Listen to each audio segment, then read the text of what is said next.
Hey guys, welcome to our YouTube channel. We've got a truly fascinating deep dive for you today, one that sits right at the cutting edge of what's possible in technology. Meta's bold and frankly audacious move into the future of artificial intelligence. We're talking about their recently launched Superintelligence Lab, or MSL, and its incredible mission to build AI that aims to outthink humans. This isn't just about iterating on existing AI, it's Meta betting billions on a future where human cognition might no longer be the gold standard. I mean, they're not just iterating, they're aiming to redefine intelligence itself, making a massive play to lead a global AI race that could reshape everything. Yeah, it's precisely that ambition that makes this move so significant in our rapidly transforming AI landscape. When we discuss superintelligence, we're talking about something beyond just a smarter AI. This is about an artificial intelligence designed to surpass human brains across multiple dimensions. Memory, reasoning, creativity, strategic thinking. It's a profound conceptual leap. Okay, so to truly understand Meta's ambitions, we have to go back to the moment they formally announced this moonshot. What exactly is this superintelligence lab, and what's its core mandate? Right. So in July 2025, Meta CEO Mark Zuckerberg unveiled the Meta Superintelligence Labs, or MSL. And this isn't just, a new team, it's a strategic consolidation. It's unifying all of Meta's AI research, their foundational model development, and their product AI teams under one single powerful banner. Okay. The mission is incredibly clear and direct: to develop superintelligent AI that genuinely benefits billions of people. Their ultimate vision is to deliver what they call personal superintelligence directly to every user, seamlessly integrated across all of Meta's platforms, from WhatsApp conversations to, immersive AR/VR experiences.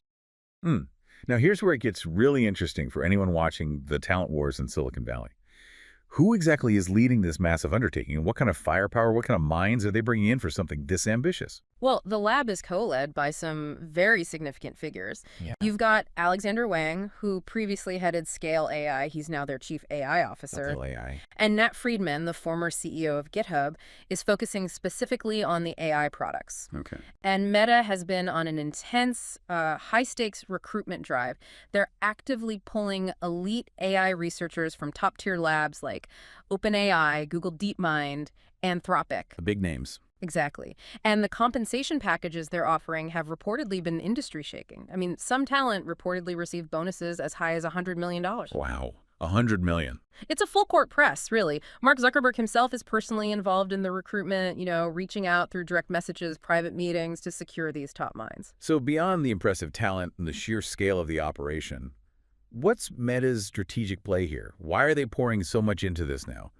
What's the ultimate goal that justifies this kind of investment? This truly is Meta's moonshot. It's a direct, bold initiative to claim a leading position in the global AI race, especially with the intense competition from other tech giants.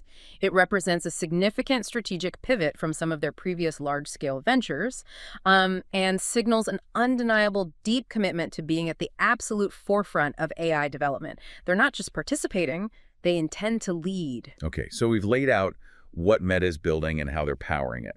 Now let's pivot to the technical nuts and bolts. What kind of AI are they building, and what resources are actually powering this ambition? Right, so Meta's core AI models are the Llama series. They use what are called transformer architectures. Transformers, okay. These are the powerful neural networks that have, revolutionized AI. They enable models to understand vast amounts of data by grasping the relationships between every piece of information. That makes them incredibly efficient for complex tasks like language and image processing. Meta's focus is on optimizing these for sheer efficiency. They're already deep into developing improved versions like Llama 4.1 and 4.2 with a goal to release next-generation models within the next year.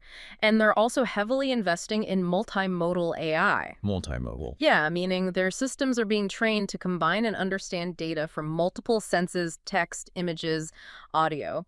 The idea is to create models with a much richer, maybe more human-like understanding of the world. Can you give us some examples of what that multimodal capability actually looks like? What can it do? Absolutely. Think about their segment anything model. or SAM. It allows their AI to instantly isolate virtually any object in an image. Like clicking on a photo. Exactly. Imagine clicking on a complex photograph and precisely selecting just a single leaf on a tree. Hmm. Then ImageBind goes further. It allows the AI to understand how different senses connect, like how the visual of a cat relates to the sound of its purr. I see. Connecting the dots. Right. And then tools like AudioCraft and Musigen are about generating entirely new, high-quality audio and music, showcasing their creative AI capabilities. That kind of innovation clearly requires immense power. What are they putting into this infrastructure? Because the numbers I've heard thrown around are, well, frankly, staggering. You're right to highlight the scale. Their ambitions are powered by massive infrastructure and compute power. Projected capital expenditures for 2025 are a staggering $68 billion. $68 billion, wow. And a major share of that is specifically allocated to AI development and infrastructure. They're deploying their custom chips called MTIA accelerators right alongside the industry standard NVIDIA GPUs. Okay, so custom silicon too. Yeah. And they're promising unlimited compute to their researchers, which is a key competitive advantage in attracting and retaining top talent. It essentially removes a major bottleneck for advanced AI development. Makes sense. Now, every conversation about advanced AI eventually comes to safety, right? And how it's managed. How is Meta approaching this, especially compared to some of the other major players in the field? Well, Meta emphasizes what they call practical alignment. Practical alignment. It means integrating safety directly into the systems through methods like reinforcement learning, red teaming. Red teaming, where they try to break it. Exactly. Specialists actively try to find ways to misuse or break the AI, identifying vulnerabilities before deployment. And they also leverage the community standards they've inherited from their existing platforms like Facebook and Instagram. Okay. This approach is quite a contrast to, say, OpenAI's more formalized superalignment project, which focuses more on the long-term safety of AGI. But crucially, Meta also champions open models. Oh, the open source angle. Yes. By open sourcing Llama and other tools, along with responsible use guidelines, Meta is inviting external scrutiny from the global community. The idea is this helps improve safety and identify potential risks. This open approach stands in stark contrast to the more closed models favored by some competitors. This raises an important question, though. What are the implications of this open source philosophy for models of such power, it sounds like? Well, a double-edged sword. And hey, if you're finding this deep dive as fascinating as we are, make sure to hit that subscribe button to catch all our future explorations. Indeed, it's a critical point, often described as open source or open Pandora's box. The real tension here lies in a stark paradox. Meta's commitment to openness, which is intended to democratize and inherently safen AI through community scrutiny and transparency, Right. it simultaneously opens the door to potentially unparalleled global misuse. I mean, while the intention might be noble, promoting transparency and democratization, it also means that virtually anyone, from nonprofits to even nation-states with questionable intentions, can repurpose and fine-tune the tech. This undeniably raises significant concerns about potential misuse. For example, if an authoritarian regime were to fine-tune such a powerful model for its own purposes, well, it effectively turns transparency into a potential vector for geopolitical risk. So, with Meta making such a massive play, what does the broader AI landscape look like now? Who are the other key players in this high-stakes game, and how does Meta's move affect them? Well, Meta's entry has certainly intensified the AI race, no question. If we look at some of the other key frontier AI labs, you've got OpenAI, for instance. Their mission is focused on ensuring AGI, that's artificial general intelligence, benefits The humanity. safety-first approach. Right. Safety-first philosophy, backed by Microsoft's massive investment, but their major models like GPT-4 are generally kept closed. Okay.